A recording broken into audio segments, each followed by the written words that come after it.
Well, good morning, everybody, and thanks for coming on a very snowy and a somewhat complicated morning.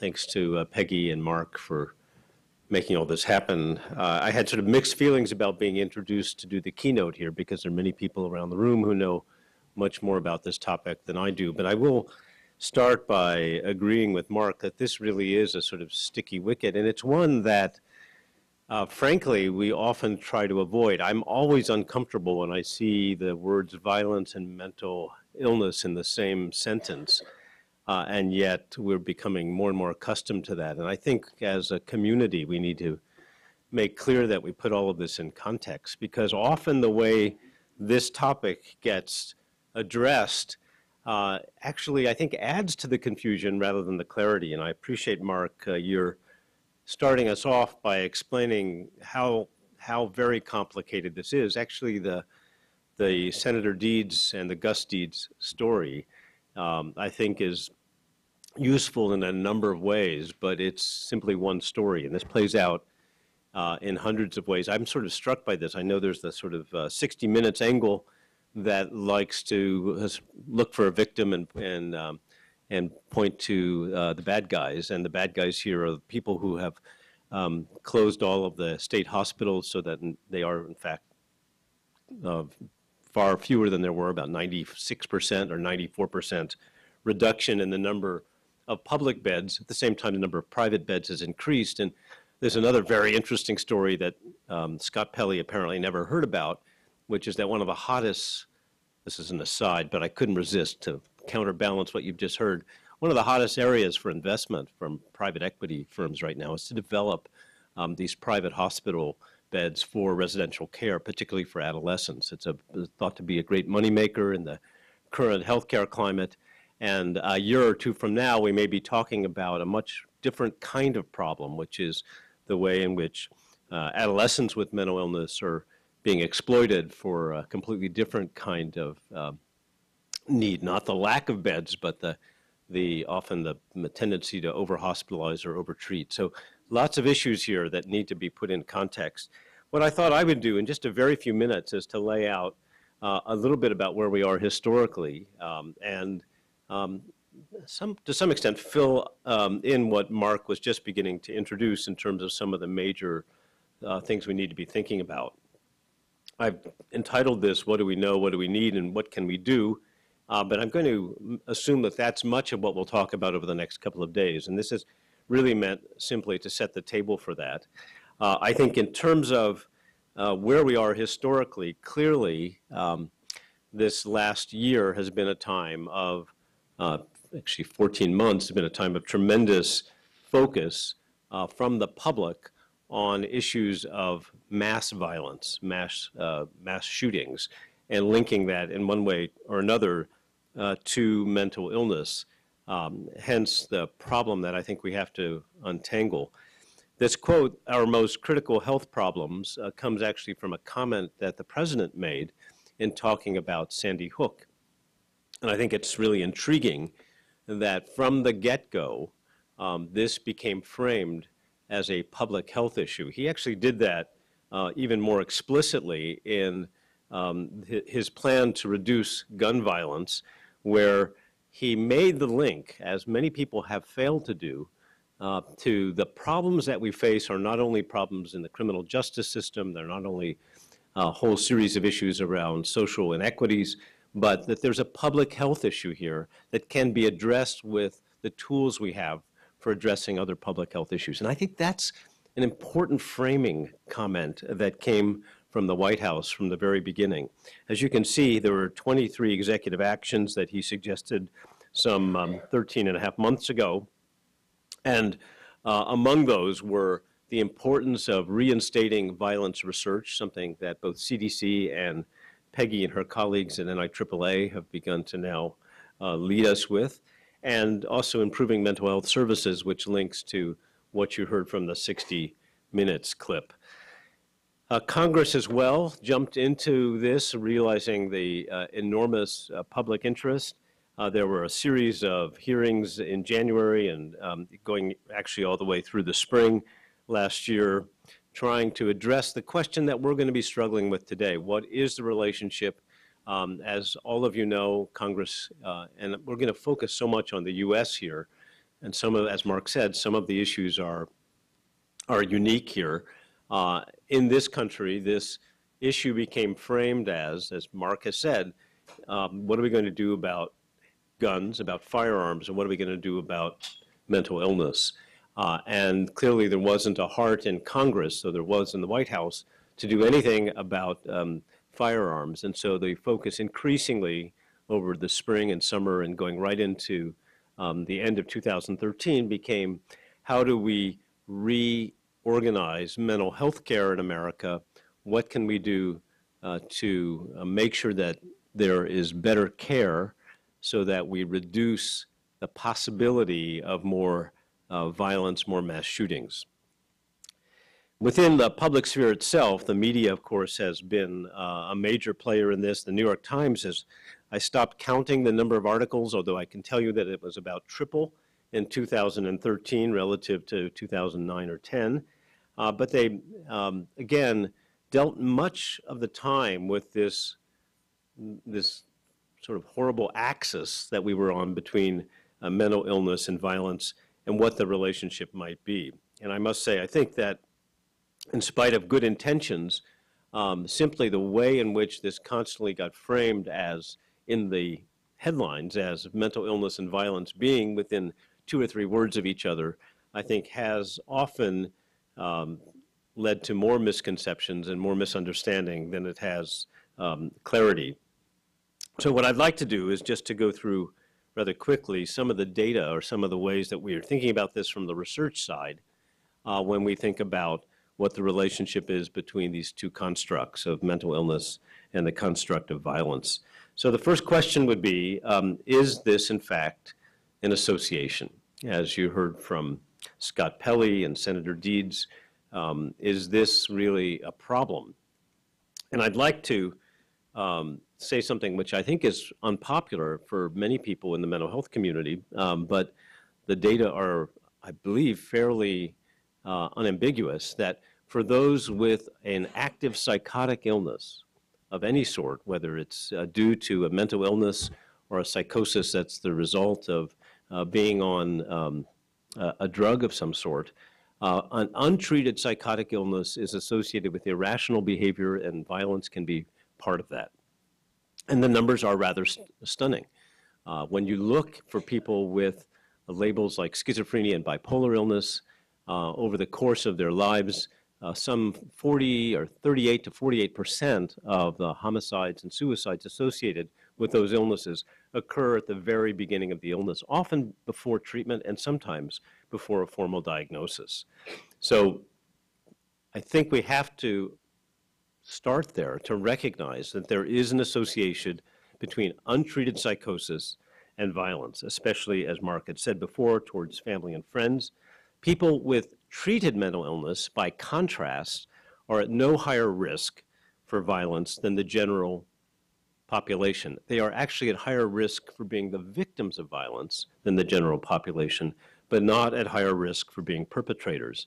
And you can see in some work done by Nielsen in Sweden using large databases that when they looked in these very large data sets that are available in Scandinavia, the homicide risk here goes from 1 in 600 before treatment to 1 in 9,000 with treatment. So that's about a 15-fold reduction in the risk of violence, a risk of homicide, which is still, as you can see, a rare event, particularly in those with treatment. The most important distinction, I think, and this is what has often been lost in translation when you look at the media reports, is that when we talk about violence for those with serious mental illness, it's generally violence that is self-directed, not directed at others, even if you include family and friends. That, look at the numbers, 38,000 suicides each year in the United States. It's believed that 90% of those involve a mental illness. About 14,000 homicides, at least in the year that we have the best data, which would be 2012, I believe, and less than 5% of those homicides involve a mental illness. And this point is simply lost in almost every communication you see that talks about violence and mental illness. What we really need to be talking about is suicide as the greatest risk. If you actually run the numbers, I just did this back of the envelope. Look at this. 90% of 38,000 is 34,200 suicides related to mental illness versus about 700 homicides. It's almost a 50-fold differential. And often, as you saw with the case of Gus Deeds, these things may go together. That was true, of course, at Sandy Hook as well, that you have events that involve both an attack against somebody else on the way to a suicide. Just to drill into these numbers a little bit, the risk for suicide is clearly greater in people with a mental illness versus the general population. As it says here, depending on what study you want to look at, somewhere almost about a half to three-quarters of the population risk of suicide can be explained by mental illness. If you look at the actual individual disorders that we know about, the most recent, I think, best data set, although it'd be interesting to hear from Eric and others who may have a different sense of this, is the data set from Denmark. And again, we often have to look to Scandinavia or to Europe to get the kinds of large population data sets we need.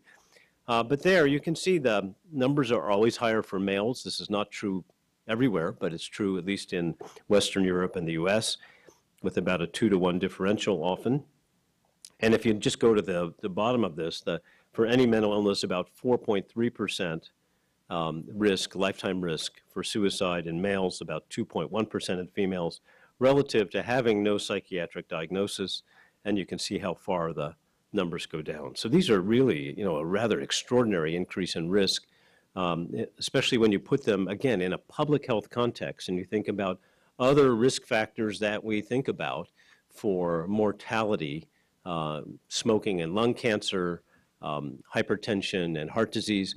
This is a big deal. These are really huge, huge factors. Is violence increasing in America? Something that I think generally the media has begun to hype. Let's look at the numbers here. Homicides have dropped from about 9.8 per 100,000 20 years ago to 4.8 per 100,000 in 2010. That's where you get that 14,000 to 15,000 per year number. But by contrast, you'll see here suicides really have not changed to any extent, whether measured by the absolute number or the rate. In fact, by absolute number, they've creeped up, but so has the population. So we're looking at a rate that's about what it was 20 years ago. But quite striking how homicides have come down in the same period, so have traffic fatalities, and so have a number of other forms of mortality, which really, to me, begs the question, why has it been so difficult to move the suicide number? And we'll come back to that in just a few minutes. The other way that people often talk about this is to point out that, well, maybe the homicides have gone down, but mass shootings have certainly gone up. And I was searching the web to find where that comes from. This is a graph put together from Mother Jones, which is one of the better scientific publications I'm sure all of you read. And what it portrays is this sense that, and this often happens when you're in the middle of one of these clusters, that 2012 was the beginning of a trend that we all need to be very worried about, where mass violence will be much more common and we're all much more likely to become victims. Then the numbers actually, as you look over time, belie that a bit, because what you see is if you actually ask what are the number of events, these are still very, very rare events. And there's no reason to think that the actual number of events is increasing, at least in a way that at this point represents anything more than a potential trend. I think we need to look at this really carefully and follow it through in time. But it's fascinating how this conversation becomes so different when you're a week out from a Sandy Hook than when you're a year or a year and a half out from these kinds of events. It reminds me, for instance, on today when some of us had to walk here through the snow and thinking about this has just been the most miserable winter. I can't remember how Washington became so cold. You have to remember that the data from last week suggested that this is the fourth warmest winter globally on record. So I know, all experience is local, but we need to look outside of the immediate and local experience to know how to put this in play. As it says here, these highly salient tragic events will often catch our attention, but they may represent really a very small part of the actual risk.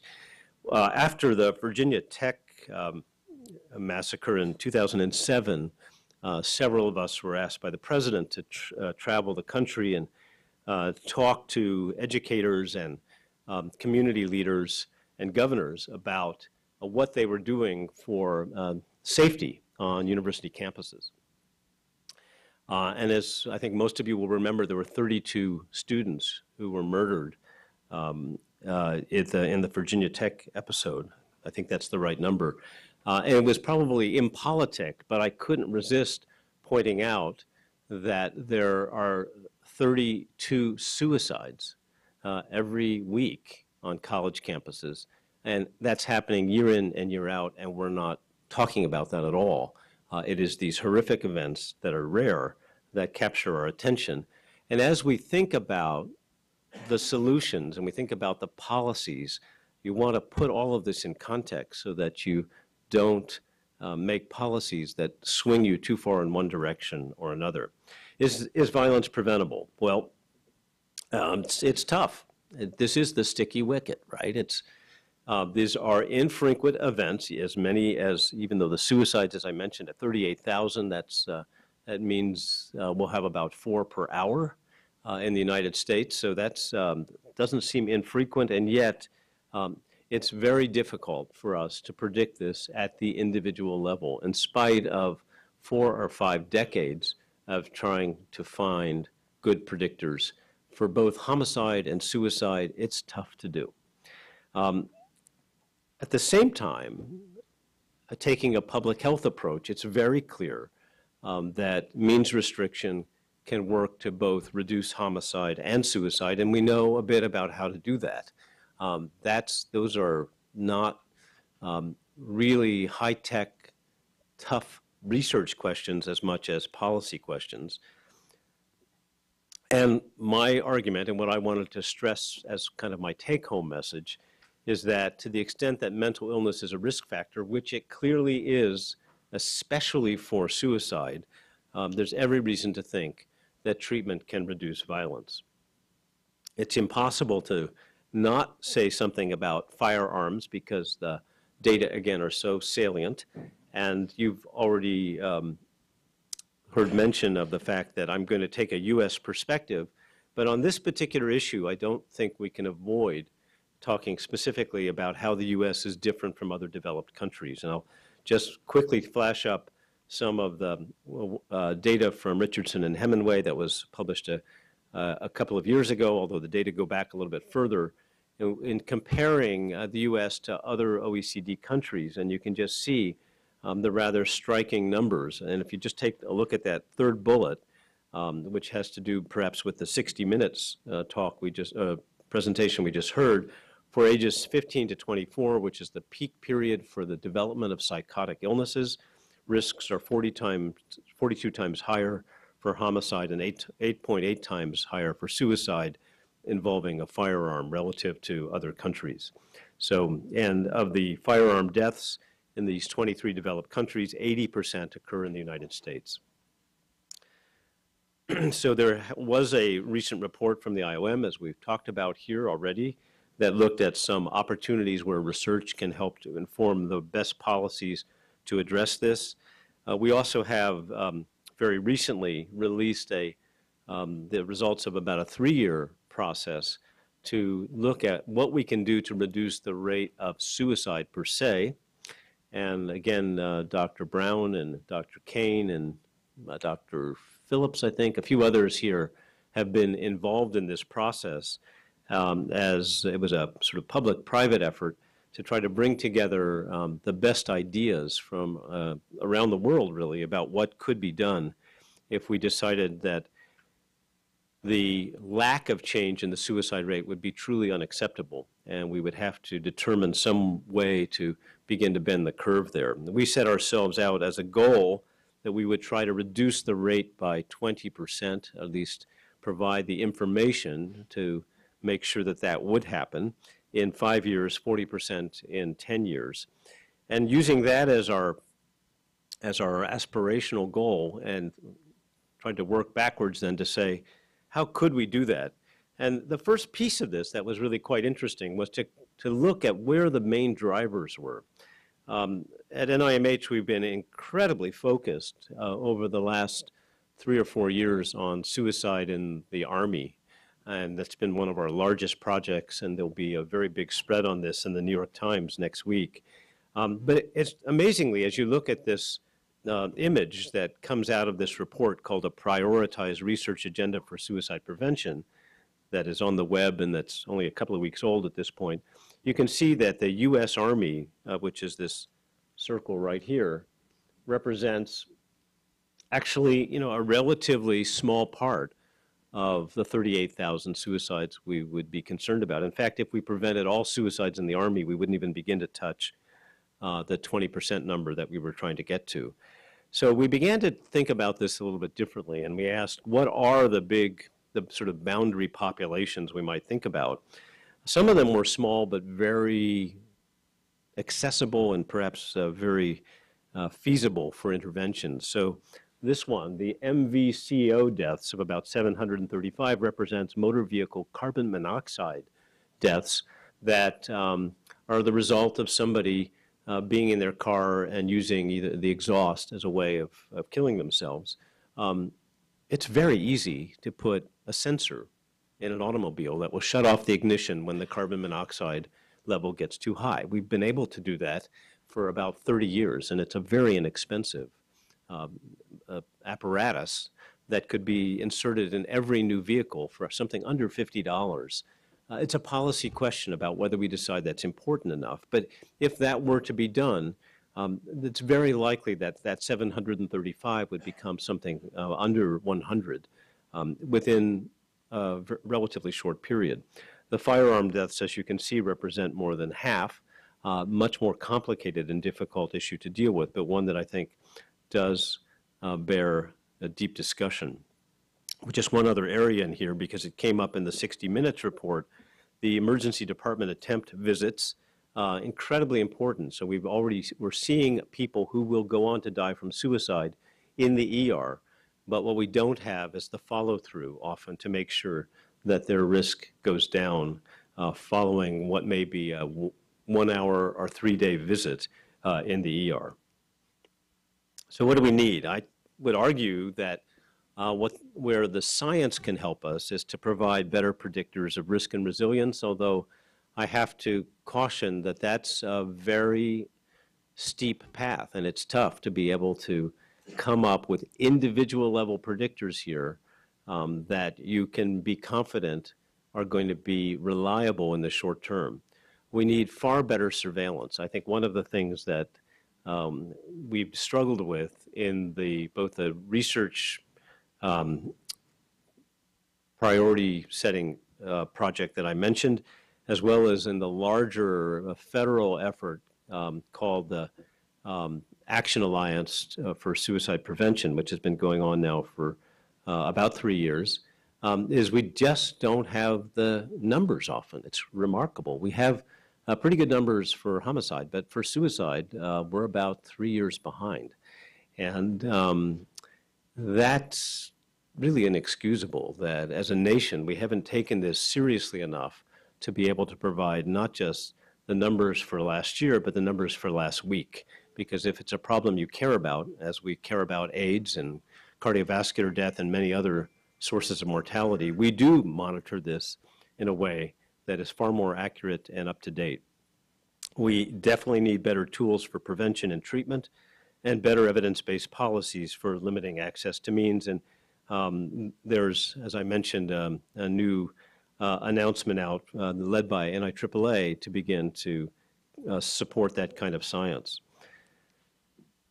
In terms of what we can do in the meantime, my argument is really twofold, that on the one thing we can do is a far, far better job of helping adolescents who either are psychotic and have yet to be diagnosed or are on the pathway to developing psychosis. In the United States, the duration of untreated psychosis is about 110 weeks. That means you have more than 2 years when someone is struggling with a really serious illness before they're getting either diagnosed or treated. That should be completely unacceptable in this country or anywhere else. The NIMH has supported a program called RAISE, Recovery After an Initial Schizophrenia Episode, to make sure that when somebody does get a diagnosis, they get a package of treatment with shared decision-making and a kind of family-centered approach that ensures that it's not going to be just an emergency room visit and a dose of an antipsychotic, but they will become part of an entire bundled care program that will go on for months and potentially years, with the goal of getting them through school, getting them back to work, not just reducing symptoms, but helping them to function. So this is a really important, I think, research effort that's been underway. It's just being completed, but the federal government, in its wisdom, and the states of New York and Maryland, in their wisdom, didn't wait for the research results to come out because they were convinced enough from the preliminary data. And so this has now been implemented in the block grant program at SAMHSA. So over the next few months, you'll be hearing much more about this, but this will be implemented through the block grants as well with 2014 funding. And finally, we need to do even better than that by being able to move much earlier in the process. In medicine in general, and I want to again put this back into a public health context, we've done best when we can get to problems early and intervene early. So early detection, early intervention has been the answer to reducing mortality in heart disease, in infectious diseases, in cancer. And what we need to be thinking about here is identifying not the 21-year-old who's been psychotic for 2 years and now gets a label in a treatment program, but the 15-year-old who's at highest risk. And figuring out what could be provided to that 15-year-old so that at 19, he or she doesn't have a psychotic illness. And that's not medication. It's going to be a whole series, again, of other kinds of interventions, including video games that build resilience and build executive function, family psychoeducation, peer support, a whole range of things, many of which are being pioneered in a brilliant way in Australia, need to be done here as well to ensure that we reduce the rate at which those at risk go on to develop the illness. We've done this for heart disease. We're doing this for cancer. We need to now think about how to do this for those with serious mental illness. So the number 2 is preventing suicide. And here we've already got a number of things underway. This new research agenda is one way forward, but making sure there's continuity of treatment, creating even more effective treatments than those we have now, reducing means absolutely critical. And I would, again, refer anybody who's interested to this prioritized research agenda for suicide prevention that's fresh off the press as one of the products of the National Action Alliance for Suicide Prevention, which is a large-scale effort that the administration has taken on. This is that 20% plan. I won't spend any more time on this unless people are interested in the details. Let me finish with just some summary thoughts, and maybe this is really meant to kind of set the table for further discussion over the next couple of days.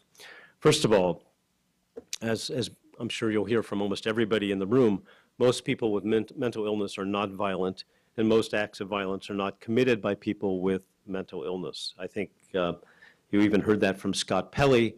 That's one of those statements people make and they quickly forget.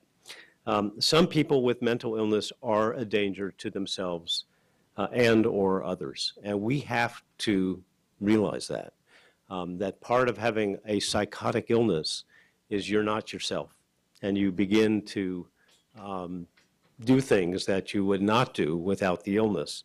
And violence can be, and often is, part of that until there is some treatment provided.